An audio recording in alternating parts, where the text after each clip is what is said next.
One of the greatest players to ever dribble a basketball, inspired by one of the most famous artists to ever exist, one of the most famous humans, honestly, to ever walk the face of this earth, inspired by his very famous dance move. You can't mention Michael Jackson's name without thinking of the moonwalk. And in 2014, Nike dropped a moonwalker colorway that I think still, to this day, is one of the best Kobe 9 colorways, and it's coming back as a Protro. Kobe 9 Low Elite Protro Moonwalker.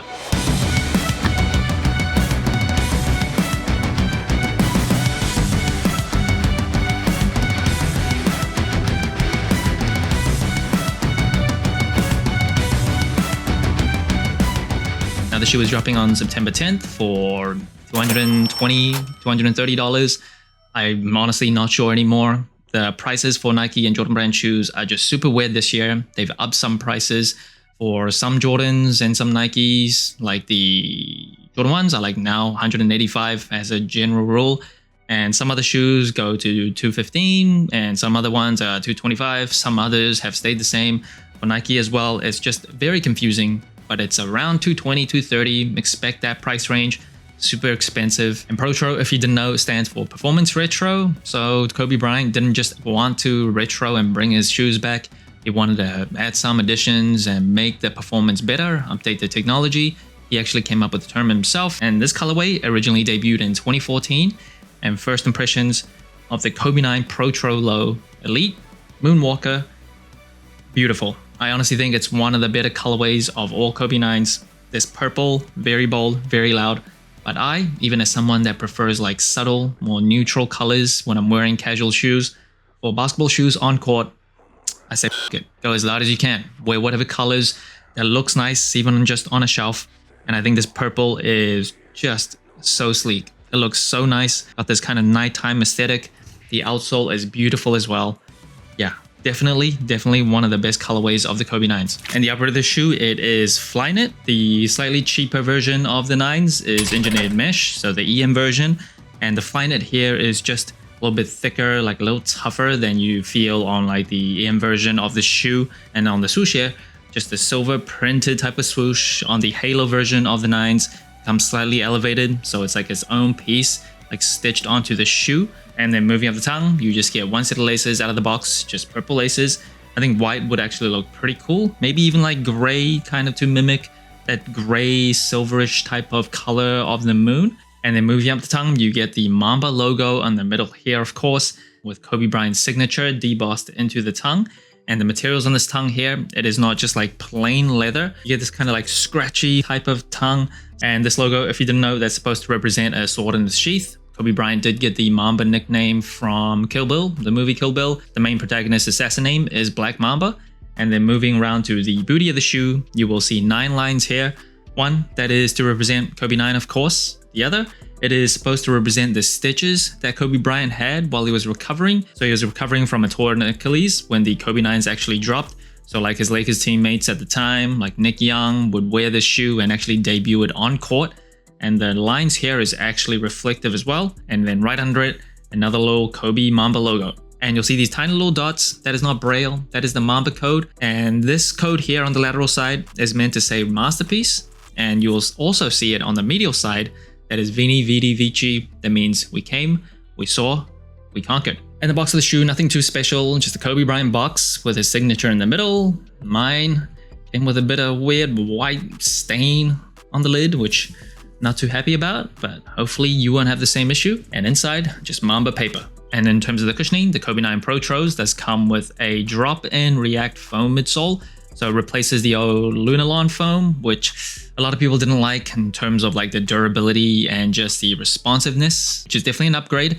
Personally, myself, I don't love drop-ins. I know some people do really like them. You can feel the midsole and cushioning like directly underfoot, kind of cups your feet. But for me, I do like a more traditional setup where the midsole is kind of built into the shoe.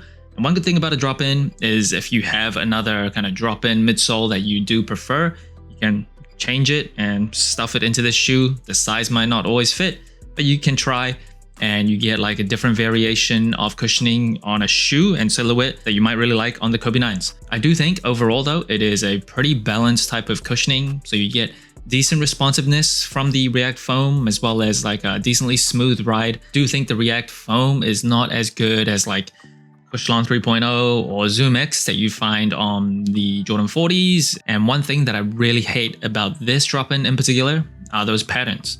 So I get it increases grip, but when you like are sliding your feet and putting the feet into the shoe, trying to put the shoe on, it is so annoying because it grips your socks in place. So your feet's trying to slide forward, but your socks aren't moving and it's just kind of pulling at your feet, and then it just gets all bunched up. It is the most annoying design ever. It's horrible. Change it, please. I absolutely hate that part of the shoe. Now, in terms of the traction, Kobe 9s has always been known to have really good traction, especially once you wear it in. It does take a bit of time to like really wear it in and really feel the elite traction here. So the outsole here, this foot mat pattern, and you'll see the design of it. That is meant to mimic like the surface of a moon. It's really unique, looks absolutely great. They didn't change too much in terms of the traction here. Why fix something when it ain't broke? But they did add an extra line on the medial side. I'm not sure practically if it really helps that much, but they did do something. It is Protro technically. Now, one thing that they didn't put in for the Protro version are any Zoom Air units. So when you're Protroing a Kobe shoe, the best opportunity, like the best time to upgrade and stuff some Zoom Air into the shoe would have been now. A Zoom Air, especially like on the heel or forefoot, would have really helped, but no. We are just asking for too much as peasants. And one nice thing about the traction here, especially in the forefoot, is that it comes all the way up onto like the sides of the shoe. So sometimes if you're playing ball and for whatever reason your feet kind of go this way, you do want still some traction here and friction, so it doesn't just fully slide, can lead to some pretty bad injuries. So even if you're playing in a slightly dustier gym or not a very well cleaned gym, this traction will definitely still perform very well. And in terms of outdoor use, I don't think it's like the most sturdy and durable and strong type of rubber. So I would stay away from outdoor play in the Kobe 9s. You will get rocks stuck in between these grooves as well. So I would recommend just sticking indoors to these. Yeah, traction wise, it performs great. For someone like me who really prioritizes traction, Kobe 9s is right up there. I think shoes like the EQLZ 24/7 is better. That traction I can just never say enough good things about, but the Kobe 9s in terms of all Kobe's, it's definitely one of the better ones. Now in terms of support, this shoe, you will see these carbon fiber plates on the sides. So that really does a great job kind of keeping your foot locked in place for side to side movements. When I'm like stopping and cutting, you don't really feel like your feet's gonna roll over or roll inwards. So that's really good design, especially for a lightweight player like me. However, one thing this shoe doesn't have is a shank plate, so there's no like carbon fiber here or anything. I would prefer like a plate here, not really for torsional rigidity, because I think these side plates, carbon fiber here, does a pretty good job of preventing your feet from like twisting and bending too easily. But a plate here, I think just some stiffness would actually help with some kinetic energy return. So if you're really like pushing down, you want as much energy to explode and return to your feet as possible. Now, one pretty nice thing is that the Kobe 9s does have a pretty decent outrigger, so that also increases stability. It is decently wide, especially in this forefoot area. So that creates more contact surface with the court too, and that is good for stability as well. I think the heel counter does a really good job keeping your foot in place. Now, when I'm talking about support, it's very important to note that I am a lightweight player. I'm not like a tank. So if you're super heavy, you have different requirements, definitely get a second opinion. I can only tell you from my experience of how I play. Support-wise, this is very good. Now in terms of sizing and comfort, I am a wide and flat footer. For Kobe's, most Kobe shoes, honestly, there's no great solution. Even from like the 2K4 onwards, which technically weren't his signature shoes, but it was synonymous with Kobe, he's always had like very narrow silhouettes. So for a big flat footer like me, it's very hard to get perfect. I've always felt like Kobe 9s were one of the better ones in terms of fitting to my feet, but it's still not perfect. It can be and feel a little tight in the forefoot area, like the toe area. On some other Kobe 9s, at some points I did feel like there was a little bit of dead space, but for these, yeah, I don't know, felt kind of tight. But I do know, because I have tried going up half a size in Kobe 9s, it just gave me a little bit too much room. I could feel a little bit of sliding when I was playing. You don't really want any extra gaps where you could slide around in your shoe. You just cannot play well like that. So if I had to choose, I'd still go true to size, break this shoe in. I will say, even as a flat footer, I didn't feel any pain in the arch area, so that's no problems there. It was just the toe box here. If you want a really good fit,